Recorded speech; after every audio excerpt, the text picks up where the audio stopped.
उदास गेले आशा पास निवारुनी विषय तुझ्यांचा झाला नारायण. नावडे जन धन माता पिता लेवच झाले.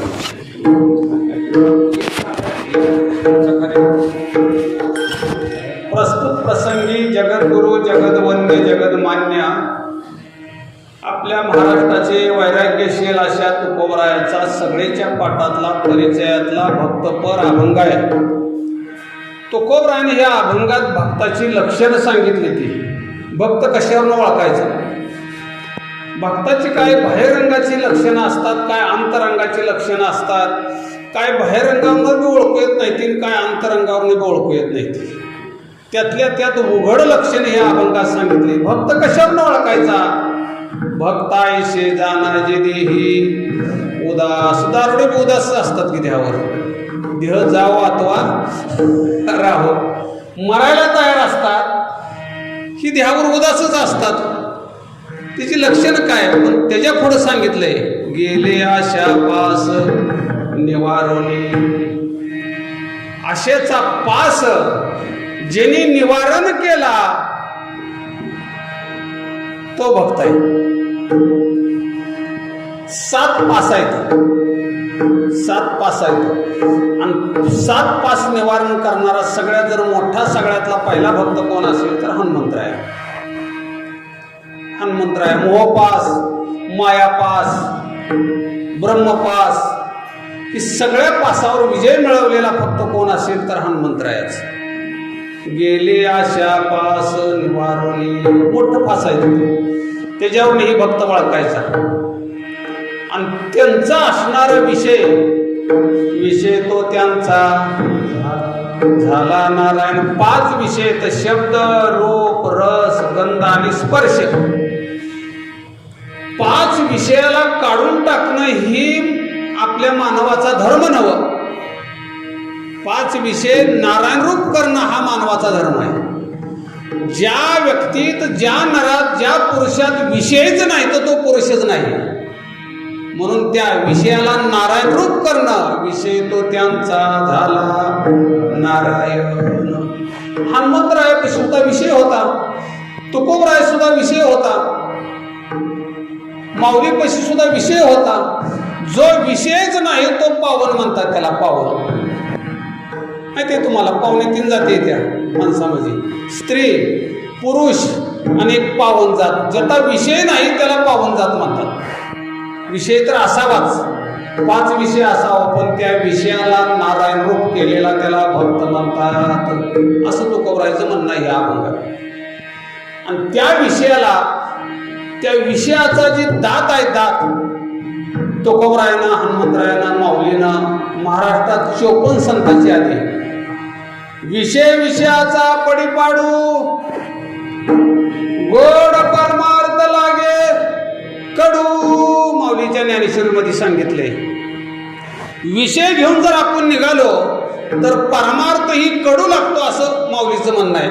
चांगली वस्तू वाईट लागतील, वाईट वस्तू गोड लागती, हा विषयामुळं होतं.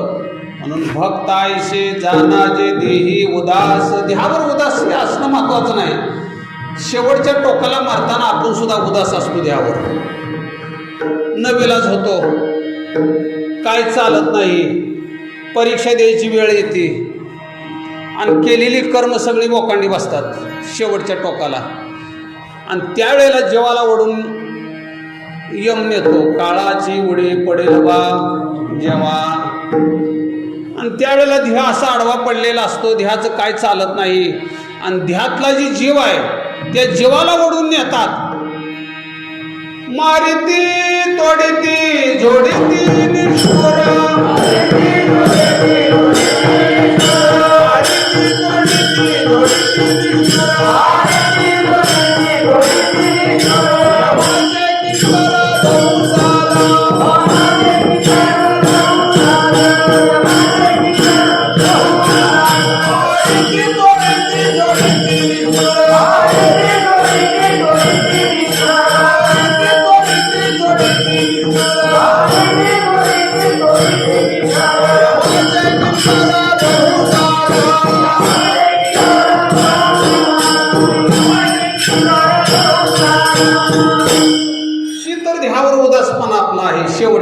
त्याला न येला जाणं. पण जिवंत असताना जो भक्त देहावर उदास असतात, नाही का, चमडं जाणं किंवा देह जाणं ही अवस्था साधू संतांची असते. आणि ही तुकोबाची सुद्धा अवस्था होती. म्हणून भक्त ऐसे जाणाजे देही उदास. आणि लक्षण शेवटचा टोक सांगितलाय, आयुष्यभर परमार्थ केला आणि एखादी जर आशा राहिली, एखादी वस्तू चोरण्याची घेण्याची अपेक्षा, तर तो देहावर उदास नाही, परीक्षाच आहे. गेले आशा पास. केवढा मोठा नजरानं शिवाजीनं पाठवला होता, सोडला असता? नाही घेतला त्याने. तुकोबरायाने सांगितलं, माझी आशाच उरली नाही तर मी घेऊ कशाला?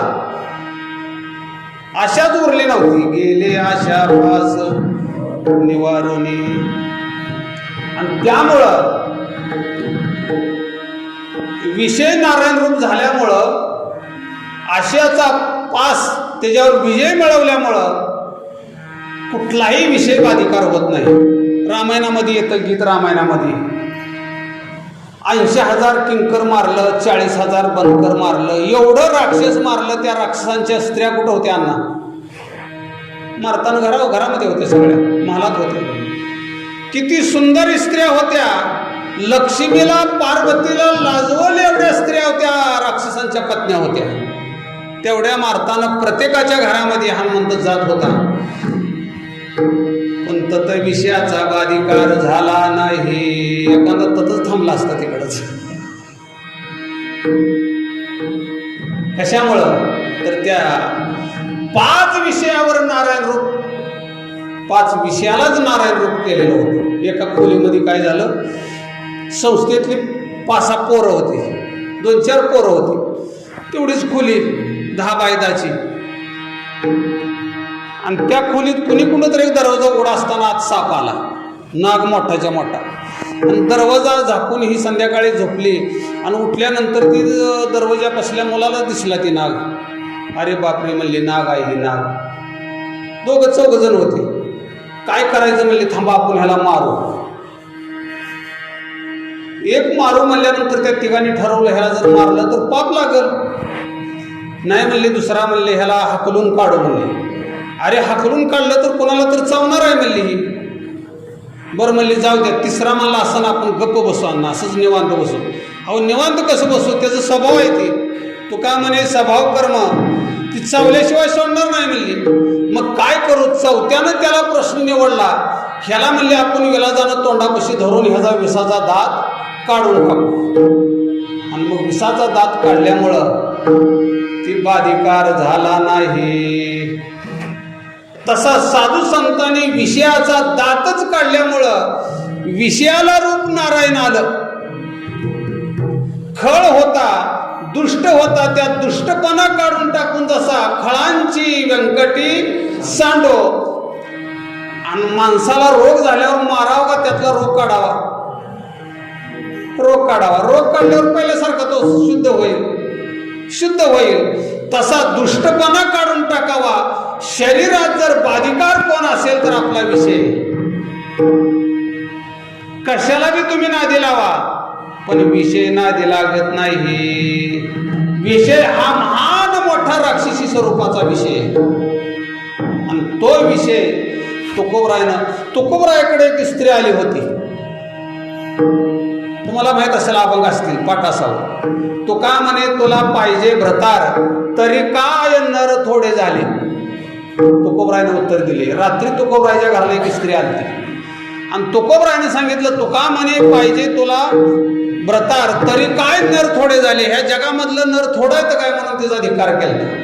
तुकोबरायाने सुद्धा विषयाचा दात काढून टाकला होता. विषयाला नारायण रूप केलं होतं. हनुमंतरायाने विषयाला नारायण रूप केलं होतं. माऊलीची अवस्था तीच होती. म्हणून ही भक्ताच्या ठिकाणी भक्त वेगळा, साधू वेगळा, संत वेगळा. संत सगळ्याला घेऊन जाऊन सगळ्याचं सण करतो, त्याचं नाव संत आहे. पण भक्त आपल्या ध्यालाही हरवतो. भक्तायसे जाना जे देही देहा भावहार पाला,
देहा भावहार तुझ पाहता विठ्ठला.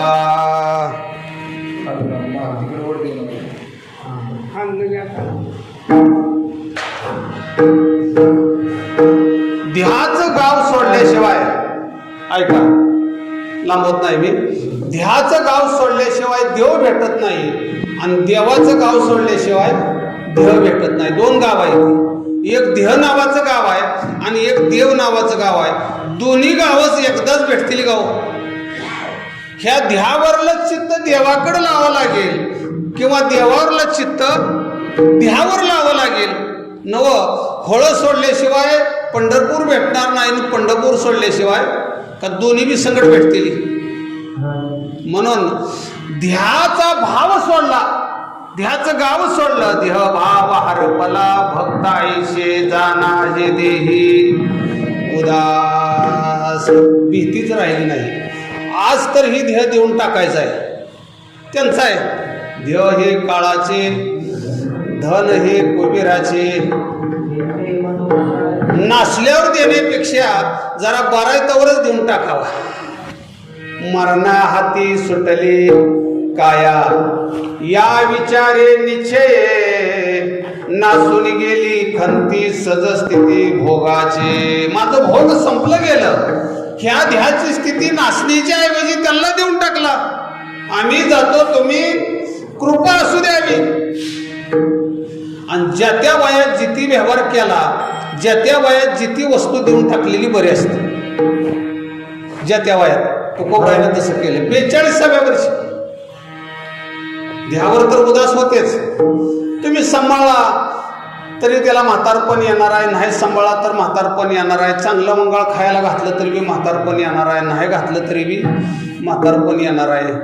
एका व्यक्तीनं जन्मल्यापासून जवळजवळ 70 वर्षाच्या वयापर्यंत इतकं ध्याला खायला घातलं होतं, इतकं ध्याला खायला घातलं होतं. घावल ती तोडायचं, घावल ती खायचं, घावल ती प्यायचं. आणि असं करता करता करता अर्जुन अण्णा जाऊ दे, असू दे, हा इतकं चालतं. 80 वर्षाचं वय झालं आणि वारीला आलं होतं. त्यानं आणलेलं 2 फोटो, म्हातारपणातलं एक फोटो आणि जवानीतला एक फोटो. पैलवानकडे होता, पैलवान. आणि त्याला काय आठव झाली कोणाला, ती म्हातारपणातल्या फोटोकडे बघून रडायचं आणि जवानीतल्या फोटोकडे बघून हसायचं. मी असा होतो म्हणले, असा पैलवान. हनुमंतरायासारखी मूर्ती. तुम्ही बघा काय लोकांची हनुमंतरायासारखी मूर्ती अशी दष्टपुष्ट 20, 25, 30 वर्षाच्या वयातली असावी. आणि तीच व्यक्ती पुन्हा वाळलेलं खोबरं कसं असलं तशी शेवट होती. खोबऱ्याची वाटी झाली असे मोठ, गळतसे नाक शष्टपुरी. ती अवस्था झाल्यावर इकडं बघून रडायचं, इकडं बघून हसायचं. लोक म्हणजे काय झालं त्याला, तर म्हणला मी असा होतो ना, असं मला केलं. कुणी केलं? कोण करते हो? आपोआप ह्या ध्याची अवस्था संपली जाते. ध्याला मर्यादा आहे. शतवर्षाची का गणना. ध्याला अवस्था आहे त्या, नको म्हणलं तरी अवस्था बदललाय त्या. बालपण गेले नेनता, तारुण्यपण विषयवता, वृद्धपणी प्रवर्तले चिंता. म्हातारपणी बरेचशाच आपण जाणकारपणातल्या गप्पा मारतो, पण ती गप्पा तरुणपणात कळत नाही त्या. ह्या करता बुद्धीचा वापर केला तुकोबरायानं, आणि बुद्धीचा वापर करून त्या असणाऱ्या विवेक रूपानं चिंतन करून त्या देहावर उदास राहिले. भक्तायशे जाना जे देही उदास. उदास वेगळं, वैराग्य वेगळं आणि त्याग वेगळं आहे बरं का अण्णा. आज एकादश आहे, अन्नावर आपण त्याग केलाय का अन्नावर वैराग्य त्याग केलाय. 24 तासापुरता आज भाकर खायची नाही, भाजी खायची नाही, कुठलाही पदार्थ खायचा नाही, ही फक्त त्याग आहे 24 तासापुरता. वैराग्य नाही. वैराग्य म्हणजे पुन्हा त्याचा स्पर्श न करणं. आणि इथं तर काय सांगितलंय, वैराग्याच्या पुढलं उदास शब्द सांगितलाय. भक्त ऐशे जाना जे देही उदास. एखादा विषयाचा, विटलेल्या वस्तूचा किळस यावा आणि त्याच्याबद्दल उदास व्हावं, तसं तुकोबराया देहाबद्दल उदास झाले. विठाला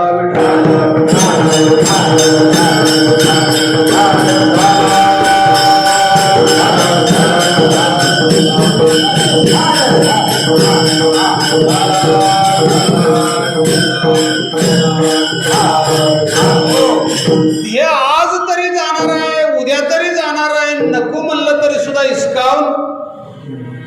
मला सांगा, इस्कावून नेणं बरं का हातानं स्वतः देणं बरं?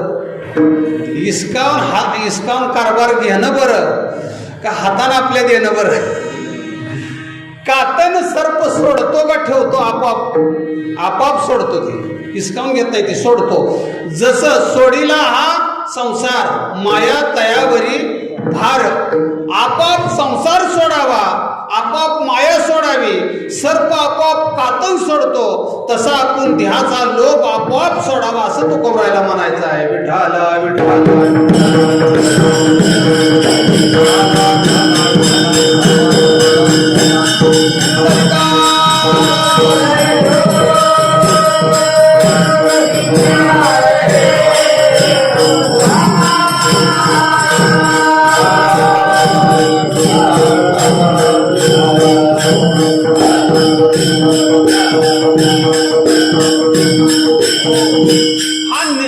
निसर्गाचा नेम आहे. ती नेम ह्या ध्यावर लागोय. निसर्गाचा नेम ह्या ध्यावर लागोय. 1000 रुपये डझनाचा आंबा आणलं 1 डझन आणि तिजोरीत कुलूप लावून ठेवलं आणि 8 दिवसानं त्याला ध्यान झालं. किती? 8 दिवसानं ध्यान झालं, मी एवढा महागाईचा आंबा आणलाय. किती महागाईचा आंबा आणलाय, पण 8 दिवसानं त्या आंब्याचा वास सुटला होता. का सोडला होता? ते काय कमी किमतीचा होता का? ते काय कमी पैशानं आणला होता का? ते अंतानं काय फसवलं होतं का? अंतानं काय चुकलं होतं का? काय चुकलं नव्हतं, पण त्याला कसा ठेवायचा, कुठे ठेवायचा आणि किती दिवस ठेवायचा, ही चूक झाल्यामुळं त्या आंब्याचा वास सुटला. तसं ह्या ध्याची अवस्था होती, असं तुकोबरायाला म्हणायचं आहे. विठाला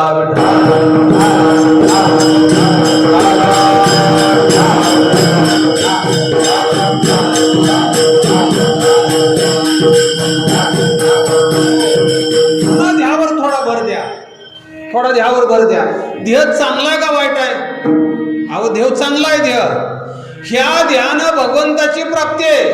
ह्याच ध्यान नरकाची प्राप्ती आहे. ह्याच ध्यान सर्व इंद्रियानं आपल्याला भगवंताची प्राप्ती करता येते. दिली इंद्रिय हात पाय कान डोळे मूक बोलाया वचन, आणि जेणे तू जोडशी नारायण नाशे जीवपण भवरोगा.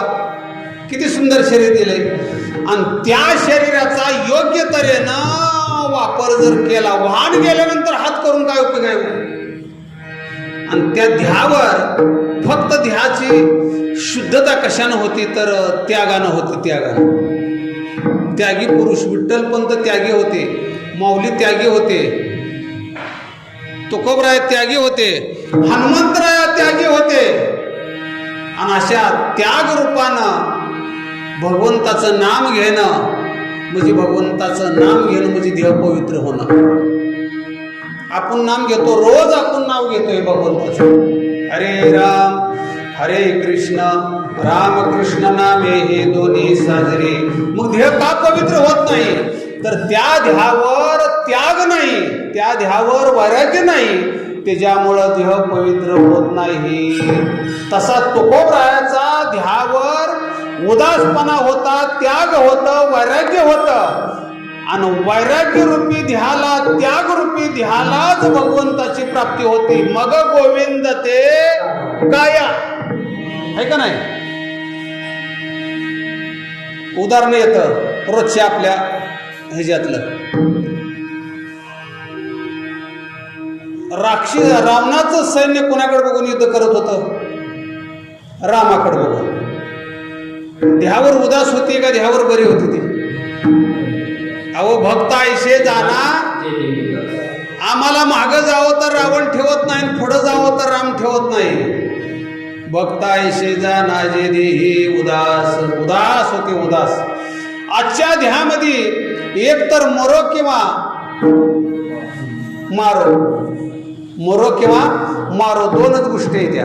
आणि त्या गोष्टीलाच मुक्ती, त्या गोष्टीलाच देव भेटतो, कोणाला भेटत नाही. आपल्याला वाटतं ही बी घावावं ती बी घावावं. एक तुकोबरायचं प्रमाण आहे तुमच्या पाठ असत. प्रपंच परमार्थ संपादीन दोन्ही, एकही निदान नव्हे दोन्ही, एकही निदान नव्हे त्याशी दोही पेवावरी ठेवू जाता हात, आणि होय अपघात शरीराचा. कळालं का? दोन पेव जवळजवळ होती आणि दोन पेव दमान वाजवा तर बिघडलं खात ते.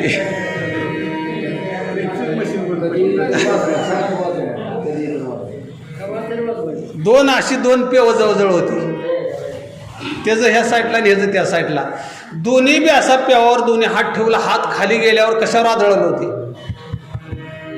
दोन्ही पेवावरी ठेवू जाता हात. मला वाटतं तुकोबरायाच्या 350 वर्षापूर्वी तुकोबरायाच्या काळात सुद्धा पेवा असावी, तेव्हा हे दृष्टांत दिले. दोन्ही पेवावरी ठेवू जाता हात, होया अपघात शरीराचा. पण सुरुवात आहे प्रपंच परमार्थ संपादीन दोन्ही, एकही निदान नव्हे त्याशी. म्हणून एक संसार प्रपंच सोडल्याशिवाय परमार्थावर प्रेम निर्माण होत नाही, परमार्थ सोडल्याशिवाय प्रपंच, ह्या दोन्ही गोष्टीचा संगम लागू होत नाही. म्हणून तुकोबरायानं देहाचा त्याग केला आणि भगवंतावर त्या ठिकाणी प्रेम केला असं म्हणायचं आहे. विठाल विठाल.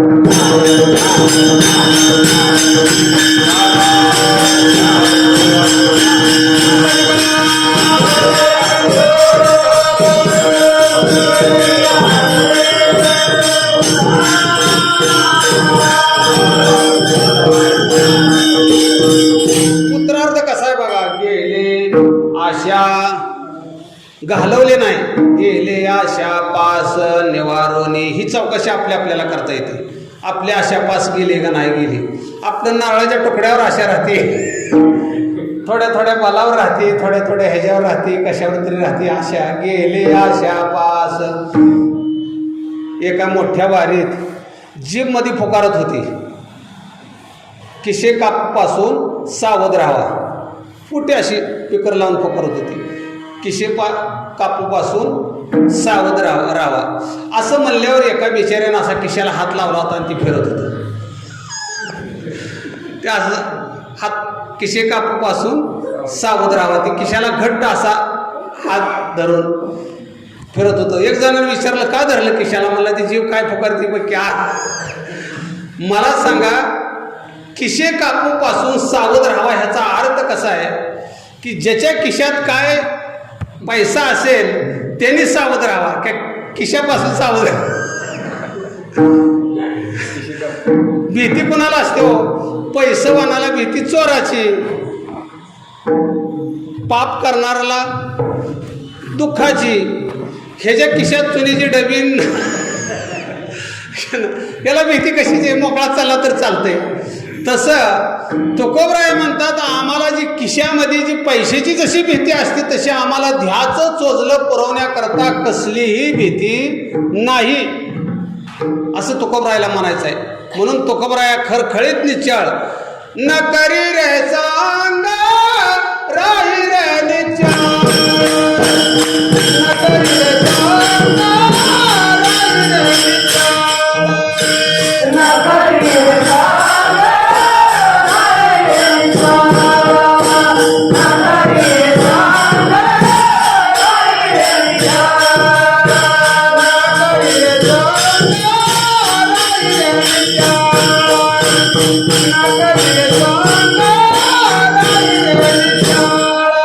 निचार न करी रे सांग राही रे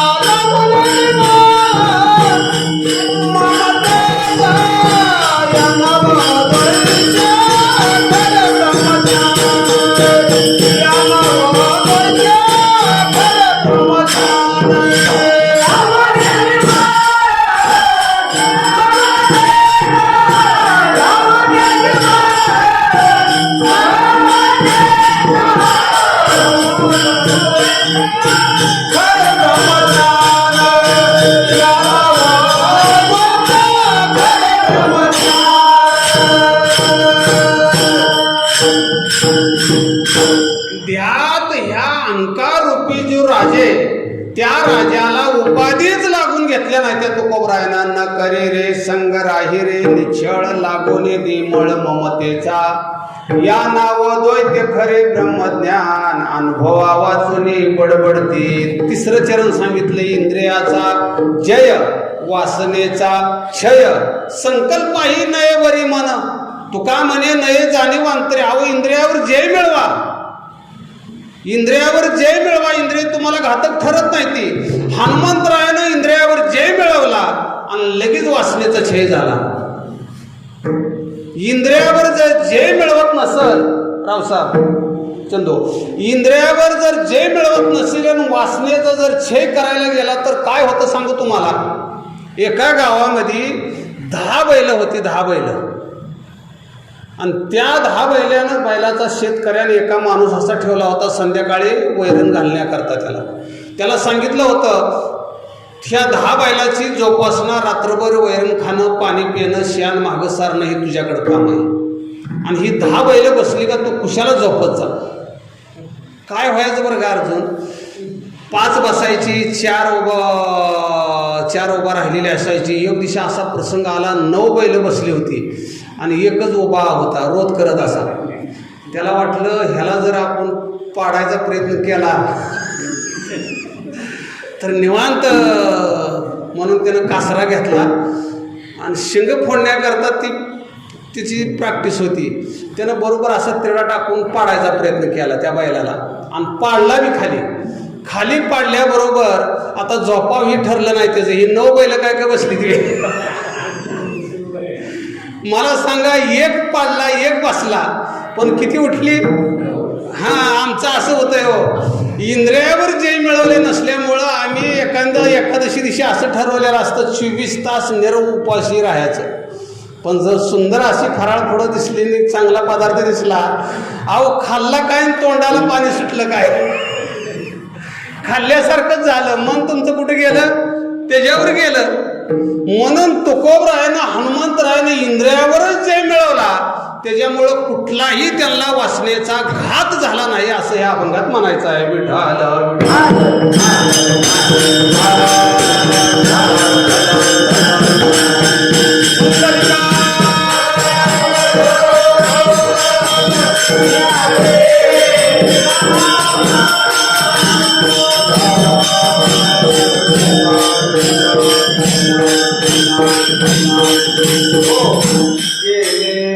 आशा पास, पहिला पास आहे. गेले आशा पास निवारोनी. आशा ही पासच आहे, 7 पासातला ही आशा ही पासच आहे. पण सगळ्यात मोठा पास आहे आशा. आणि आशा करता आशाळी नावाची राक्षस जी रामायणामध्ये होती ती आशाच पास आहे. ती हनुमंतरायानं उड्डाण केलं, तिच्या तोंडातून पोटात गेला आणि त्याच्यावर विजय मिळवले असल्यामुळं त्यानं तिचे पोट फाडून बाहेर आला. तिचं नाव आषाढी राक्षस आहे आणि ती आशाच आहे. गेले आशा पास निवारवले. काय करायचं बरं का, अभंग घेतला कुठला बी अभंग असू दे बालवाडीतला, त्या अभंगावरच भर देऊन बोलायला सापडलं आणि त्याच्या भोवतानी बुडात आपल्याला उकरून काय मिळलं तरच आपल्याला बोलता येतं. नाहीतर ही साठवलेला अभ्यास परत नसतो, त्याच्या भोवतानीच फिरायचं सारखं विठाला विठाला.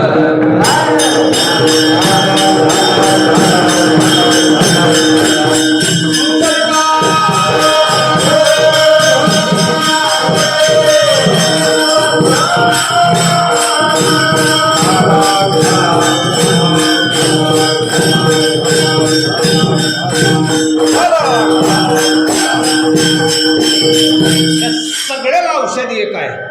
7 पास ह्याच्यावर जर विजय मिळवायचा असेल तर दुसरं औषधच जगामधलं नाही भगवंताच्या नामाशिवाय. भगवंताच्या नामाशिवाय पर्याय दुसरं औषध नाही. तुम्ही साधन करा, योगाभ्यास करा, ध्यान धरा. विभांड कृषी तपस्वी आगळा, क्षण न लागता रम्याने नागावला. अभंग आहे. आयुष्य भरपूर होतं.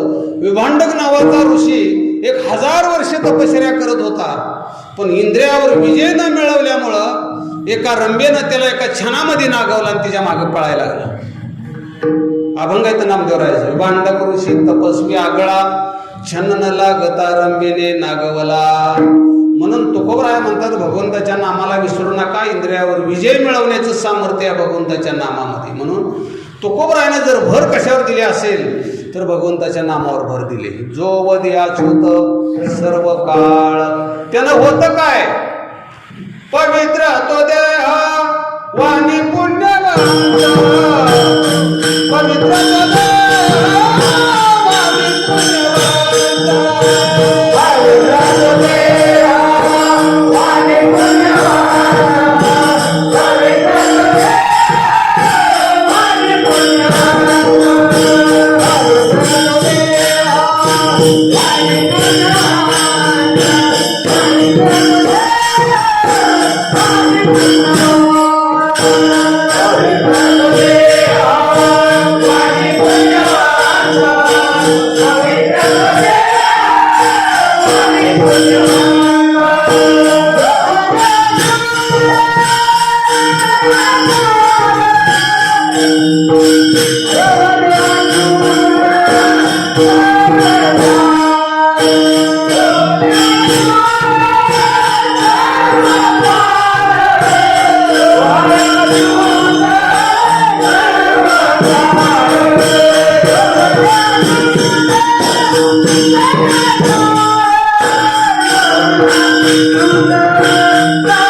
तो देह वाणी पुण्यवंत. वाणी पुण्यवंत जो वदी अच्युत सर्व काळ. तयाच्या चिंतने निर्शेल संकट अंतराल दुर्गट भवसिंधू. म्हणून तुकोबरायाने भगवंताच्या नामावर भर दिली. 3 डोंगरावर जाऊन जे भगवंताचं नाम घेतलं ती कारण आहे. पामचंद, बोराडे आणि भंडारा.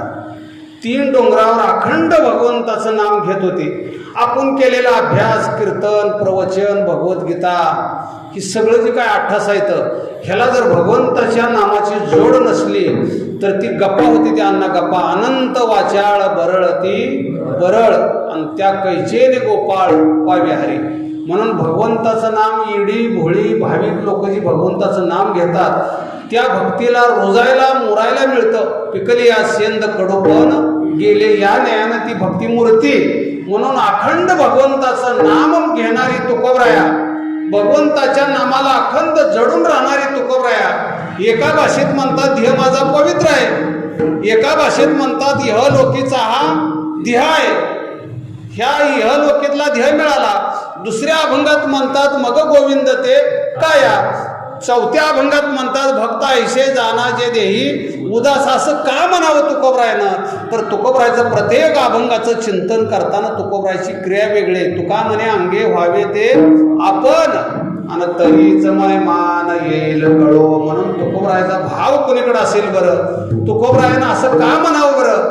ही जर आपण भाव जाणून घेतला तर नक्कीच आपल्याला त्याच्यातला असणारं काय अर्थ आहे, त्याच्यातला मतितार्थ आहे हे आपल्याला कळेल. म्हणून तुकोबराय या अभंगात म्हणतात भक्ताईशे जाना जे देही उदास. का तर ह्या ध्यातलं तथ्य कळालं. केले आशा पास निवारणे विषय तो त्यांचा विषय तो त्यांचा झाला नारायण.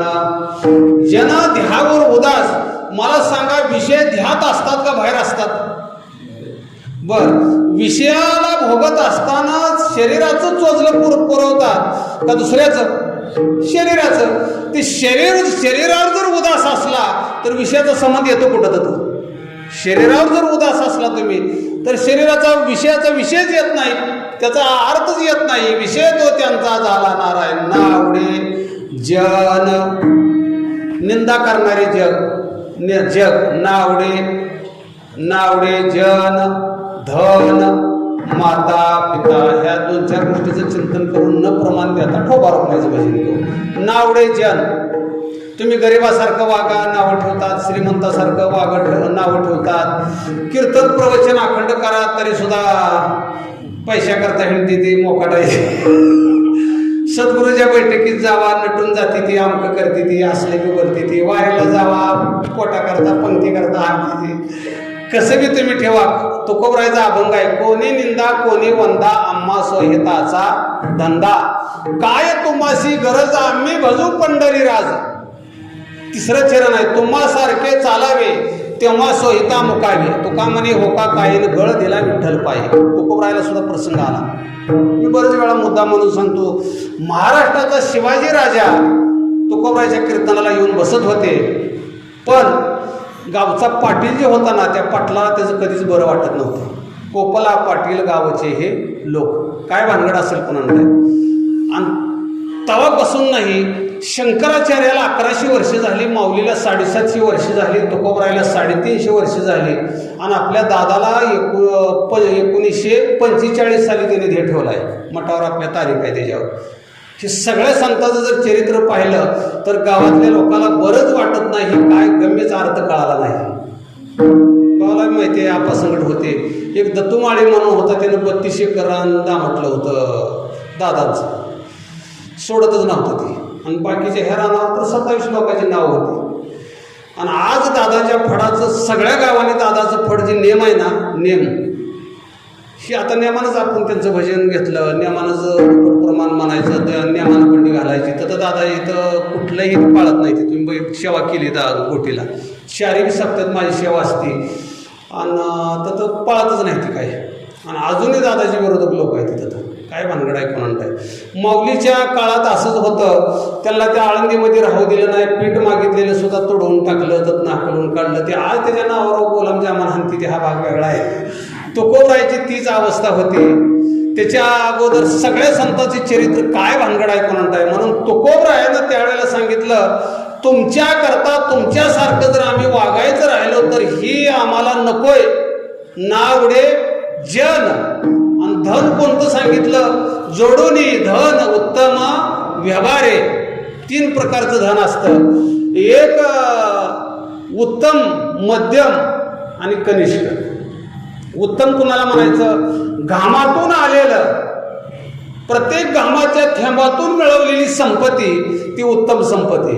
उत्तमची गती तो एक पावेल ही उत्तम. आणि मध्यम कोणाला म्हणायचं? तर व्यापार करून, बुद्धीचा वापर करून, व्यापार करून मिळवलेली संपत्ती मध्यम असते. आणि कनिष्ठ कुठली असते? तर सरळ 2 नंबर, थोडक्यात वाळू ही म्हणा की विठाल विठाल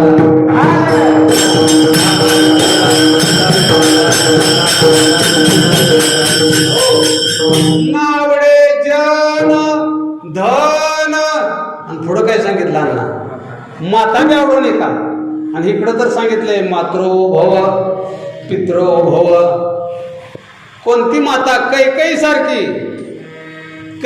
सारखी माता आवडू नये कोणती माता सर्पिनी सारखी माय बापे जरी सर्पिनी की बोका त्या संगे सुका नपवे बाळ चंदनाचा शूळ सोन्याची बेडी सुख नेदी फोडी प्राणनाशी सर्पिन अशी पिली घालत जाते म्हण 300 350 400 अंडी सर्पिनीला होती ती म्हण बारीक अशी आपण ती पोकळ ताल असते त्या तालीची अंडी असते तिचीच असते आपण लक्ष देत नाही आणि ती पुन्हा सगळे अंडी पूर्ण घालायची झाली का पाक पोटातनं मोकळे होती त्या पोटात तिची आग पडलेली असते म्हणून ती स्वतःची अंडी स्वतः खाती म्हणून अंडी स्वतःच खाऊन टाकते म्हणून पूर्ण आणि त्यातनं काय तिच्या नजर चुकीनं राहिलेली जी अंडी येते त्याचं सर्प होत्या सगळं जर साफ झालं असतं एका सर्पाला 400 तर आपल्याला वागू दिलं नसतं मग तिला आय म्हणावं का माय बापे जरी सर्पिनी की बोका मला सांगा ज्या बोक्याचीच पिलं असतात आणि त्या बोक्यानं त्या पिल्याला पाहिलं का ते जर नरड्याचं रक्त त्याला पेल्याशिवाय बरं वाटत नाही ह्याला बाप म्हणावं असला बाप असली आई नावडे जन धन माता पिता विषय तो त्यांचा झाला नारायण विठोबा रुक्माई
Bye.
विषय तो त्यांचा झाला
निर्वाणी गोविंद असे मागे पुढे.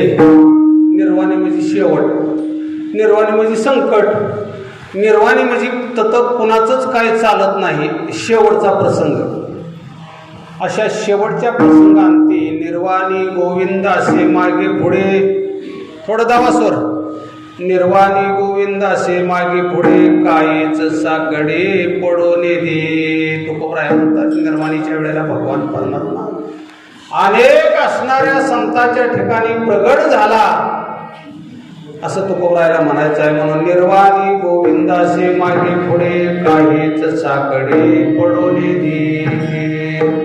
भगवंतावर विश्वास पाहिजे, भार पाहिजे, त्याला आपलं म्हणणारा पाहिजे. आपुला तो एक देव माझा मी देवाचा, हीच माझी सत्यवाचा. आपण माणसं मेल्यावर रडतो, पण आपली मेल्यावर रडतो का परकी मेल्यावर रडतो? आपलीच. परकी कवठडीला किंवा आपल्या लांबची असल्यावर रडत नाही, फक्त जवळची असल्यावर रडू येतं. का तर ती आपली असतात. तसं देव आपला म्हणत असल आणि आपण देवाचा म्हणत असल तर देवाला सुद्धा रडू यावं. नामदेवरायाचं, तुकोबरायाचं, माऊलीचं समाधी घेताना देवाला रडू आलतं.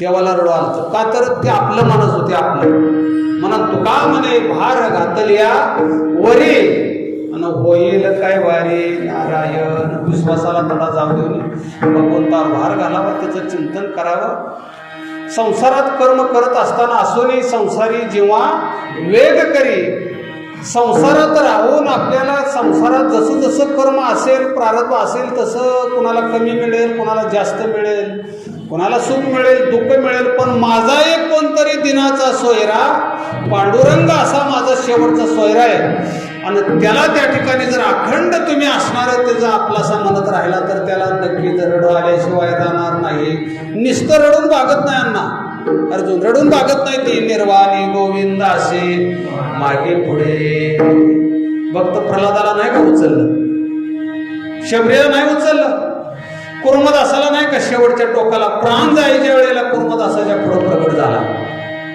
माग नामदेव होते माऊली होते कुर्मदासाचा हात पाय तोडलं होतं मुस्लिमाचं घर होतं तिथं मुस्लिमाचं आता तर सप्ताह झाला अण्णा सप्ताह झाला आता त्या सप्त्यात आमच्या अण्णाला घेऊन गेलो तुम्ही सेवा झाली तर आत हे मुस्लिमाची आत मंदिरात मशीद आहे आत त्याचं चरित्र असं आहे तर मुस्लिमाची घरं होती म्हणून पूर्वी सावतोबाच्या काळात 800 वर्ष झाली आणि जे हातपाय तोडलेली होती ती त्यांच्याच लोकांनी तोडलेलं होतं हातपाय कशाकरता तोडलं होतं हे सांगण्यासारखं नाही ते संध्याकाळी मुक्काम केलता पैठणचा वारकरी होता ती आणि ज्या वेळेला डोळ्यात प्राण येऊन थांबला होता मागं नामदेव होता सावतोबाला भेट दिली सावतोबाच्या हृदयामध्ये दडला ततून मला माझं पुढं काम आहे म्हणून भगवान परमात्मा पंढरपुरात नामदेवाच्या कीर्तनात पळापळी झाली नामदेव कीर्तन करी पुढे नाचे पांडुरंग तिथून आरणला गेली आणि आरणला एका मागं एक सगळेजण पळत होती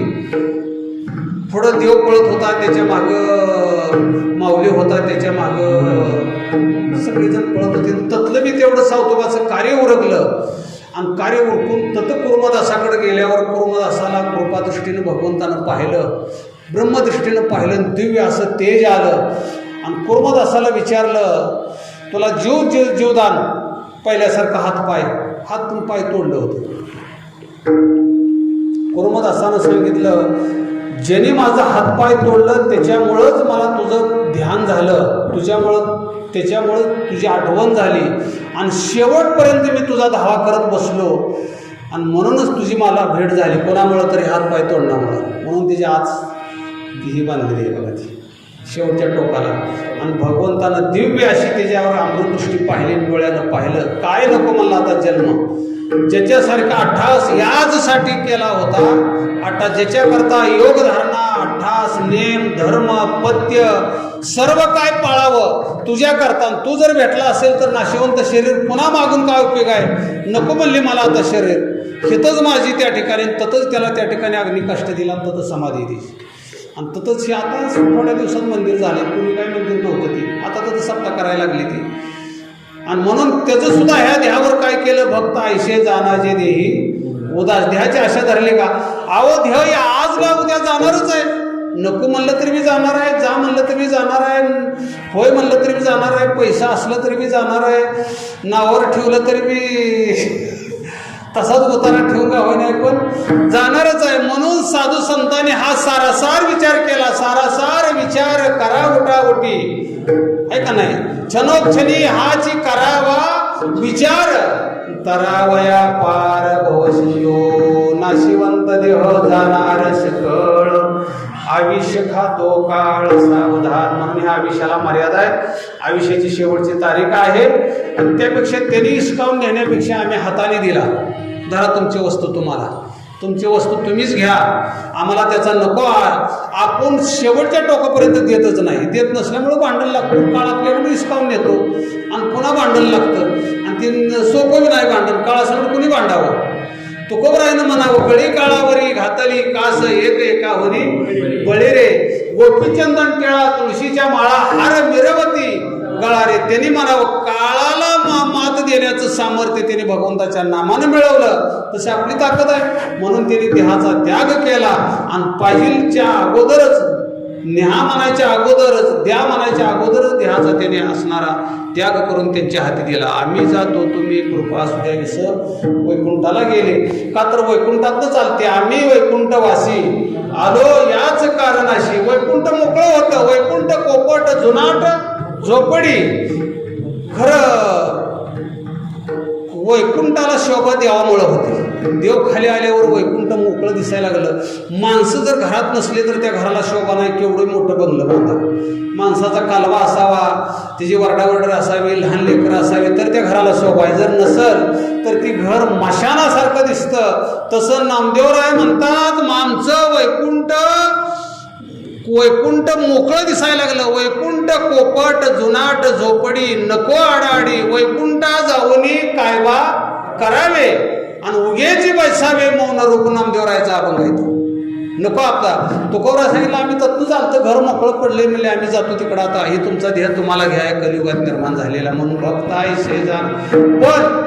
पण शेवट तुका म्हणे सत्य कर्मा व्हावे साय. घातल्या भय नरका जाणे किंवा नरका जाय. सत्य कर्म सोडू नका. सत्याचा दिवस एक दिवशी उजडतो. त्याला उशीर लागतो, काय काळ जातो. परीक्षे देऊन देऊन देऊन शेवटच्या टोकाला त्याचा विजय होतो. पण सत्य सोडू नका. सत्य तू देवा, सत्य तू देवा, सत्य तू देवा असं 3 वेळा. जसं सार सार सार 3 वेळा सांगितलंय तसं सत्य सत्य सुद्धा 3 वेळा सांगितलंय.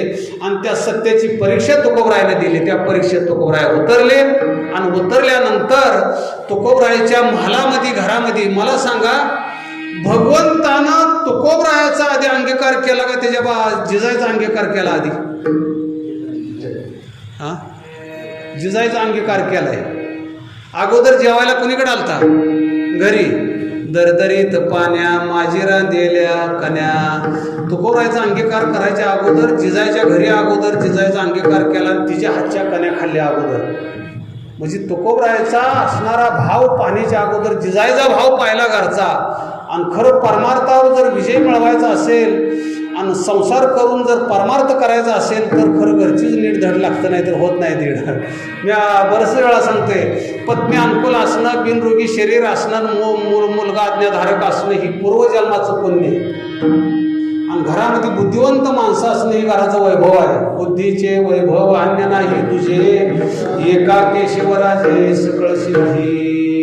ज्ञानेश्वर